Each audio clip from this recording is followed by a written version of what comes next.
दोस्तों, आज के वीडियो में हम ऑन पोस्ट हैंडलर के बारे में लर्न करेंगे। रेजर पेज के भीतर मैंने बताया था कि दो तरह के हैंडलर होते हैं। पहला आपका होता है डिफ़ॉल्ट हैंडलर और दूसरा होता है आपका नेम्ड हैंडलर। डिफ़ॉल्ट हैंडलर में ऑन गेट जो हैंडलर है उसके बारे में मैंने पीछे एक चर्चा किया हुआ है पिछले वीडियो में। ये चौथा वीडियो है। इस वीडियो में मैं आपको ऑन पोस्ट हैंडलर के बारे में बताऊंगा। ऑन पोस्ट हैंडलर का यूज़ तब करते हैं जब आपको HTTP पोस्ट वर्ब को यूज़ करते हुए इस मेथड को यूज़ करते हुए डेटा को पोस्ट करना होता है। तो आमतौर पर ऑन पोस्ट हैंडलर का यूज़ हम कब करते हैं? जब हमें फॉर्म को सबमिट करना होता है। तो जब फॉर्म को सबमिट करते हैं तो इसमें आपको कुछ बातें ध्यान रखना होगा। रेजर पेज के भीतर कुछ बातें ऐसी है जो अगर आप ऐसा नहीं करेंगे तो आपका रेजर पेज का फॉर्म सबमिट नहीं होगा। पहला चीज़ तो ये है कि अगर रेजर पेज के भीतर फॉर्म आप बना भी लेते हैं HTML फॉर्म, और अगर उसको आप सबमिट करेंगे तो सबमिट नहीं होगा। उसका रीज़न ये है कि ASP.NET क्या करता है, ASP.NET Razor page security reason से HTML के फॉर्म को सबमिट करने से मना कर देगा। ठीक है ना। तो उसका सॉल्यूशन होता है कि आपको कुछ टैग हेल्पर को यूज़ करना होता है अपने एप्लीकेशन में। तो इन सब चीज़ों की चर्चा जो है आज के एप्लीकेशन में करेंगे, आज के वीडियो में करेंगे, और आप लर्न करेंगे कि डिफ़ॉल्ट हैंडलर के रूप में ऑन पोस्ट मेथड का यूज कैसे किया जाता है। हैंडलर जो है ऑन पोस्ट मेथड कहिए या हैंडलर की ये बात एक ही है। ठीक है ना। तो स्टार्ट करते हैं और देखते हैं कि कैसे इस काम को हम करते हैं। मैं एक अगला रेजर पेज बनाता हूँ जिससे कि एकदम बिल्कुल अलग सा हो, और एक एम्प्लॉय नाम का एक रेजर पेज बनाता हूँ।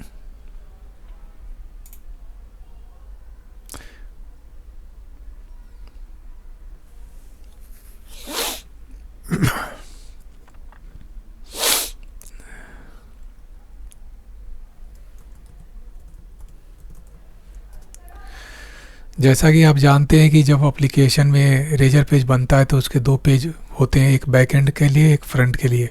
अब जैसे एम्प्लॉय बनाते हैं, इसका एक फ्रंट में EY के लिए हुआ। अब इसमें हम क्या करेंगे, एम्प्लॉय का डेटा एज ए फॉर्म भेजेंगे।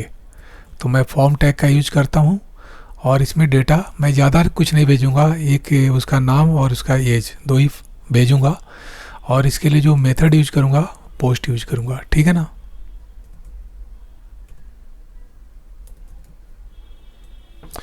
ठीक है। और इसमें दो डेटा मैं भेजूँगा। पहला डेटा जो होगा, मैं यहाँ लेवल लिख देता हूँ, पहले थोड़ा छोटा सा फॉर्म होगा,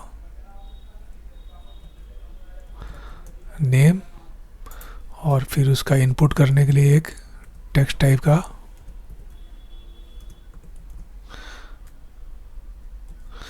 और यहाँ एक प्लेस होल्डर भी डाल देता हूँ।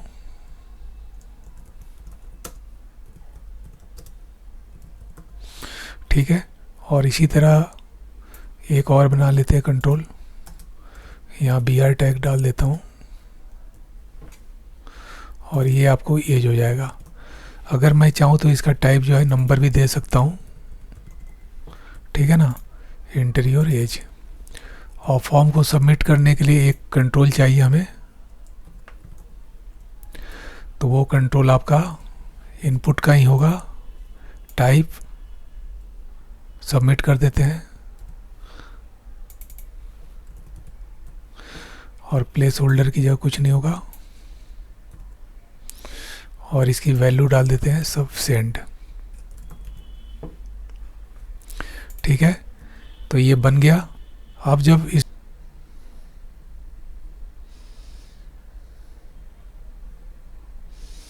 देखिए, अभी हम इंडेक्स पेज पर पहुंचे हैं और एम्प्लॉय पेज पे जाने के लिए हमें एम्प्लॉय यहाँ लिखना होगा। ठीक है ना। क्योंकि ये चीज़ें मैं बता चुका हूँ कि किसी पेज को एक्सेस करना है तो उस पेज का नाम लिखना होगा। तो आ गया हमारा। अब इसमें ये समझिए कि ये क्या हुआ, जब ये प्रोडक्ट के बैकएंड में गया, नहीं, इन दोनों को बंद कर देता हूँ, प्रोडक्ट पे नहीं काम कर रहे हैं, एम्प्लॉय पे कर रहे हैं। तो इसका बैकएंड पे जाते हैं, व्यू कोड। तो अभी ऑन गेट दिख रहा है ना। तो ये क्या कर रहा है कि अभी आपको, अगर मैं दोबारा से एक बार चला के दिखाता हूँ जिससे आपको क्लियरिटी होगी। पहली बार क्या होता है, यहाँ लगा देते हैं, और एक पोस्ट भी बनाएंगे इसमें, क्योंकि डेटा पोस्ट करने के लिए हमें चाहिए एक हैंडलर पोस्ट का, इस पे बाद में जाएंगे। अभी दोनों जगह पे ब्रेक पॉइंट लगा देते हैं और एप्लीकेशन को स्टार्ट करते हैं।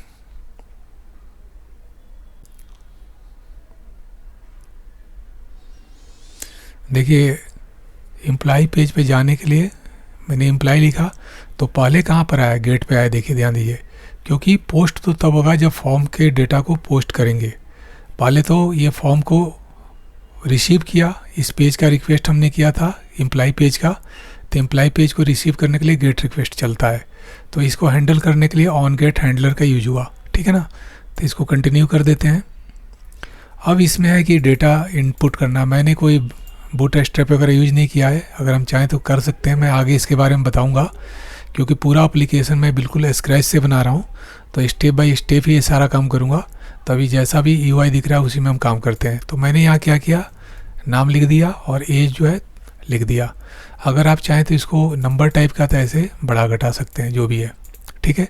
जब इसको सेंड करेंगे तो क्या होगा, ये किस पेज पे जाएगा। देखिए ये URL आपका है और इसको आप अगर पोस्ट के टेक्निक से भेज रहे हैं, क्योंकि ये जो सेंड है ये क्लिक होगा तो इस फॉर्म के इस पोस्ट मेथड से होगा, तो इसमें डेटा URL में आपको नहीं दिखाई देगा, मतलब क्वेरी स्ट्रिंग के फॉर्म में डेटा नहीं जाएगा।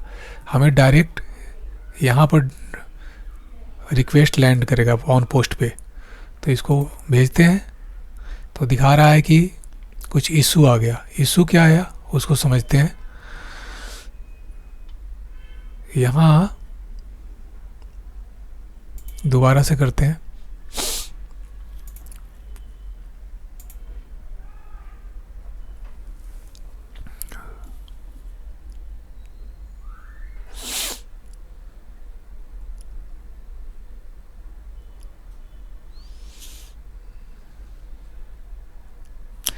देखिए आपको समझना होगा कि इशू क्यों आ रहा है, उसको मैं अभी एक्सप्लेन करूँगा।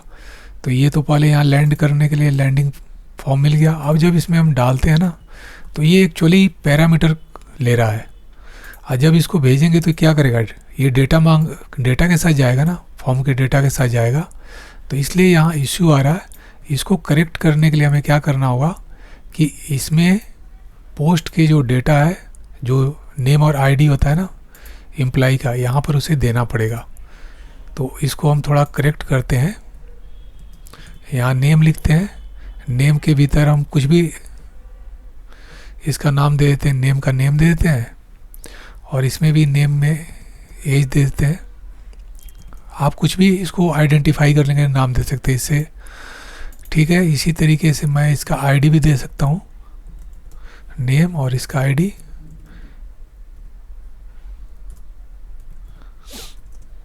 एज, क्योंकि ये डेटा तो यहाँ से कुछ जा नहीं रहा है ना, उसको डेटा भेजेगा कैसे, जब तक ये दोनों में से कुछ नहीं होगा तो कैसे जाएगा। ऐसे फॉर्म जो है नेम के बेसिस पे ही यहाँ डेटा को अपना भेजता है, इसलिए वो इशू आ रहा था।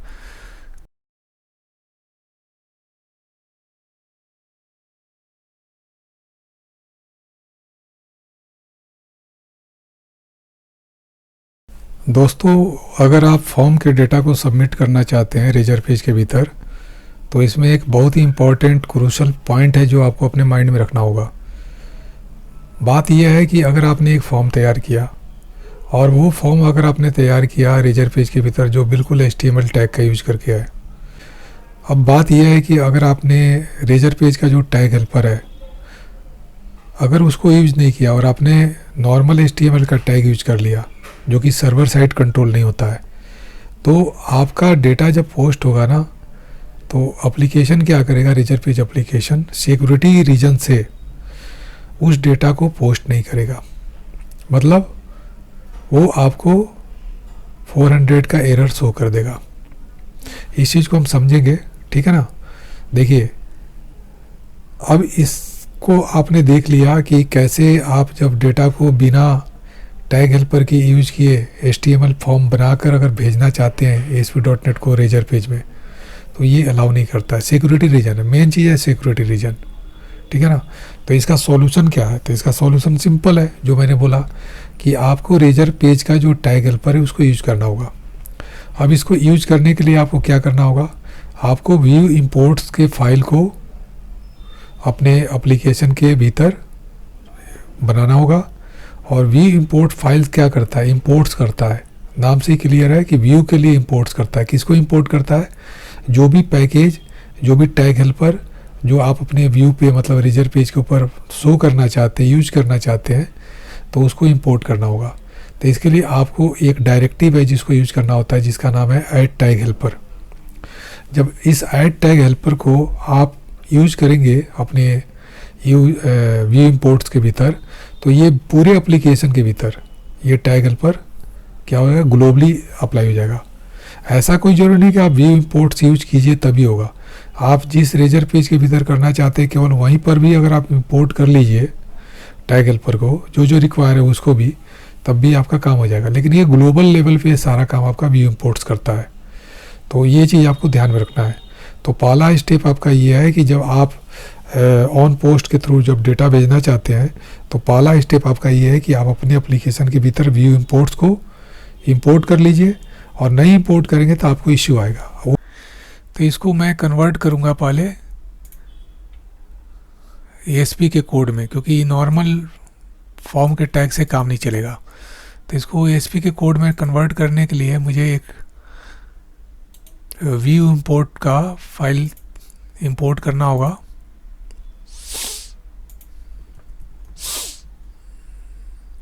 अब ये व्यू इंपोर्ट क्या करता है, जो भी पैकेज वगैरह इंपोर्ट करते हैं ना रेजर के लिए, वो यहाँ हम लिख सकते हैं। तो इसके लिए हमारा एक डायरेक्टिव होता है जिसको कहते हैं ऐड टैग हेल्पर। ये भी एक डायरेक्टिव है। अब इसमें अगर सारे इस पैकेज के भीतर मतलब कि टैग हेल्पर जितने भी हैं, ये टैग हेल्पर अगर आपको देखना है ना, तो प्रोजेक्ट में जाइए और इसके डिपेंडेंसीज में जाइए, फ्रेमवर्क में जाइए, और ASP.NET कोर से रिलेटेड जो ये है ना नोड, इसमें जाकर देखेंगे तो आपको मिल जाएगा HTTP MVC। ASP.NET कोर, यहाँ देखिए टैग हेल्पर मिल रहा है। तो इसी टैग हेल्पर जो दे रहा है ना ये पैकेज, इस पैकेज को यूज करना होगा। अब इस पैकेज के भीतर बहुत सारे अलग अलग क्लासेज होंगे, लेकिन अगर आपको सबको यूज करना है तो यहाँ वाइल्ड कार्ड लगा देंगे, कॉमा लिख देंगे, और वहीं माइक्रोसॉफ्ट, इसको मैं कॉपी कर लेता हूँ, लिखने में प्रॉपर्टीज में गया और इसको कॉपी कर लिया। इस तरीके से करेंगे तो आपका कभी भी गलत नहीं होगा। तो यहाँ तक आपने समझ लिया कि ये यूज क्यों करते हैं। ये यूज करते हैं जब हमें टैग हेल्पर अपने फॉर्म को बनाने के लिए करना होता है। तो ये काम हमारा हो गया। एप्लीकेशन को दोबारा से रिबिल्ड करते हैं और फॉर्म को फिर से चेंज करते हैं। अब यहाँ जब ध्यान दीजिएगा कि जो ये फॉर्म बन रहा है ना, ये फॉर्म, अब जो फॉर्म का टैग है इसका देखिए कलर चेंज हो गया। पहले जो कलर था और ये इसको लगाने के बाद जो कलर में चेंज आया उसको गौर कीजिए।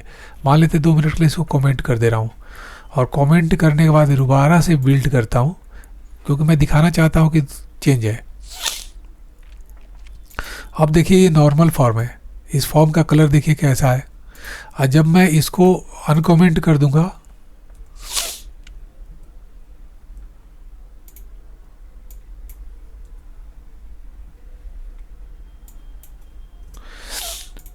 डायरेक्टिव के बाद सेमीन कोलन नहीं लगाते हैं, ध्यान दीजिएगा। अब जब मैंने फाइल को सेव कर दिया ना, और जाकर मैं फॉर्म को चेक करूं, रीबिल्ड करना होगा, तो देखेंगे कि ये सारा चेंज हो जाएगा, इसका कलर बिल्कुल चेंज हो जाएगा। ठीक है, तो ये चेंज हो जाता है। ये फॉर्म जो होता है ना, ये फॉर्म का कलर चेंज हो जाता है जब ये वर्क करने लगते हैं। यहाँ एक्चुअली वर्क नहीं कर रहा है इसलिए नहीं लिया है, कलर चेंज नहीं हुआ है, अब चेंज हो जाएगा। अब देखिए फॉर्म का कलर चेंज होती है। ये जो है ना टैग हेल्पर का फॉर्म, टैग हेल्पर लिखा हुआ है ना, फॉर्म टैग हेल्पर। तो ये बात आपको ध्यान रखना है कि जब आप ASP.NET कोर में काम कर रहे हैं और टैग हेल्पर का यूज कर रहे हैं, जो अलग अलग क्लासेज हैं, आप राइट क्लिक करके इसके गो टू डिफिनेशन में जाकर देख सकते हैं। इसमें ज़्यादा बताने की ज़रूरत नहीं है कि ये क्या क्या प्रॉपर्टीज मेथड, इसी में ऑन, ये जो है ना ऑन सबमिट मेथड वगैरह सारे अवेलेबल हैं। इसको ऑनलाइन ही हम देख सकते हैं, ठीक है ना। तो फॉर्म टैग हेल्पर को जब जाकर इसमें देखेंगे तो सारा चीज़ दिखेगा कि ये किसको इम्प्लीमेंट कर रहा है। आई टैग हेल्पर को इम्प्लीमेंट कर रहा है फॉर्म टैग हेल्पर, ठीक है ना। तो इसमें ये सारे मेथड्स वगैरह अवेलेबल हैं। अब ये अलग मेथड है, ये जो है ना आपका टैग हेल्पर का, इसमें कीजिए तो फिर वही उसी तरीके से सारे मेथड, ये मिलते जुलते HTML की तरह ही हैं। ये आ गए। अब इसमें क्या करना है ना कि आपको किस पेज पे भेजना है, तो उसको पेज को बताना होगा। तो ये कौन सा पेज पे जाएगा, एम्प्लॉय वाले पेज पे जाएगा। और इसमें वैलिडेटर वगैरह भी वर्क करने लगेगा। वैलिडेटर के लिए हमें लगाना पड़ेगा वैलिडेटर, जो भी अगर वैलिडेशन, चलिए मैं अभी इतना ही रन देता हूँ, फिर आगे मैं देखता हूँ और आपको बताता हूँ।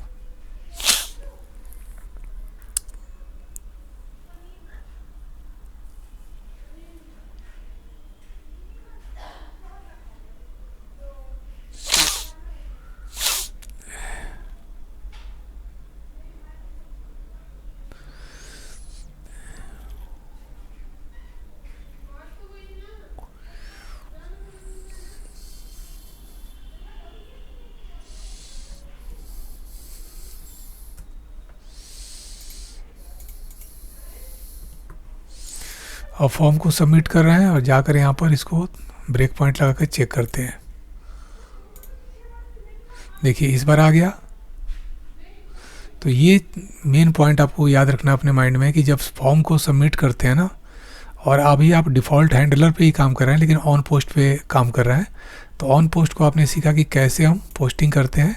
और इसमें क्या क्या आपको ध्यान रखना है कि फॉर्म सबमिट करते हैं तो आपको टैग हेल्पर का जो है ना, फॉर्म टैग हेल्पर, उसको यूज करना है। और ये आई टैग हेल्पर को इनहेरिट करता है, फॉर्म टैग हेल्पर या जो दूसरे भी हैं टैग हेल्पर। जैसे कि मान लेते हैं, मैं आपको दिखाऊं यहाँ पर, जैसे इनपुट आप लिख रहे हैं, तो इनपुट क्या है, ये सारे टैग हेल्पर ASP एक्शन वगैरह सब इसमें दिख रहे हैं। ये सारे ASP टैग हेल्पर लिख रहा था, @ से शुरू हो रहा है ना, ये रेजर पेज के सारे हैं। ठीक है, अभी बेसिक पे हम काम करते हैं, फिर आगे इसको देखेंगे। तो यहाँ तक आपको सबमिट, यहाँ पर फिर इसकी वैल्यू, सॉरी, तो ये आपने समझ लिया। और इसके बाद आपको डेटा को सबमिट करके, अगर आप इसको चाहें तो व्यू डेटा या व्यू जो भी है उसको व्यू बैग भी यूज कर सकते हैं। व्यू बैग अवेलेबल नहीं होगा तो नहीं दिखाएगा, इस पे जाकर चेक कीजिए।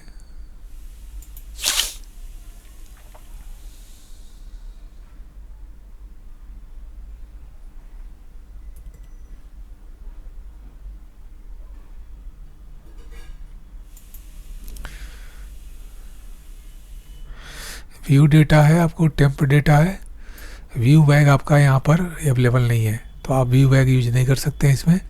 आप टेम्प डेटा और व्यू डेटा को यूज करेंगे। तो हम चलते हैं और यहाँ पर व्यू डेटा यूज कर लेते हैं। देखिए इस तरीके से आप ज़्यादा बेटर तरीके से समझ सकते हैं। नेम के लिए नेम ही लिख देता हूँ और ये नेम इसमें चला गया। और इसी तरीके से एज के लिए एज लिख देता हूँ और यहाँ एज लिख देता हूँ। ठीक है ना। अब ये दोनों डेटा जो है ना, व्यू नेम और इन दोनों को मैं यहाँ पर डिस्प्ले कर देता हूँ। यहाँ पर BR टैग,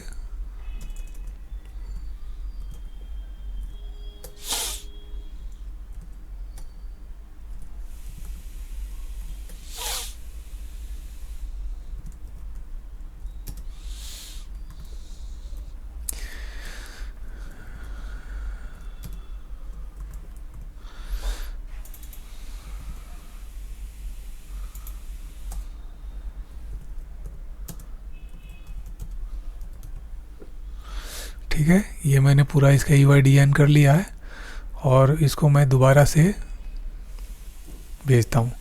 तो देखिए नेम में आ गया इतना और एज में आ गया इतना। इसी तरीके से कोई दूसरा चीज़ अगर भेजेंगे, राजेश में भेज देता हूँ और एज 23 सबमिट करते हैं, हटा देते हैं ब्रेक पॉइंट। तो देखिए इस बार राजेश और एज आ गया। तो आपने सीखा कि कैसे आप फॉर्म को सबमिट करते हैं। और इसमें जो है सबसे इम्पोर्टेंट बात आपने ये सीखा कि जब आप डिफ़ॉल्ट हैंडलर है, ये ऑन पोस्ट क्या है, डिफ़ॉल्ट हैंडलर है, और ऑन गेट मैंने पिछले वीडियो में बता दिया है। तो ऑन पोस्ट के केस में जब भी आप फॉर्म सबमिट करते हैं, तो अगर फॉर्म सबमिट करेंगे तो उस केस में आपको फॉर्म के भीतर हमेशा ये टैग हेल्पर का यूज करके आपको फॉर्म को क्रिएट करना है। नॉर्मल अगर HTML का करेंगे तो ये इशू करेगा।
तो इस तरीके से आपने देखा कि कैसे हम डेटा को फॉर्म के डेटा को भेजते हैं और उस डेटा को हम प्रोसेस कर सकते हैं अपनी रिक्वायरमेंट के अकॉर्डिंग, ठीक है।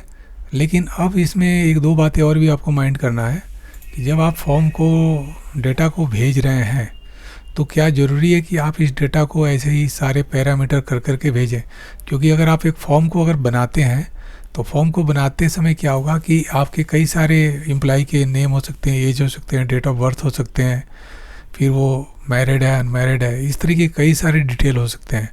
तो अगर आप पैरामीटर कर कर के अगर इसको भेजेंगे तो आपका ये पैरामीटर बहुत सारे हो जाएंगे।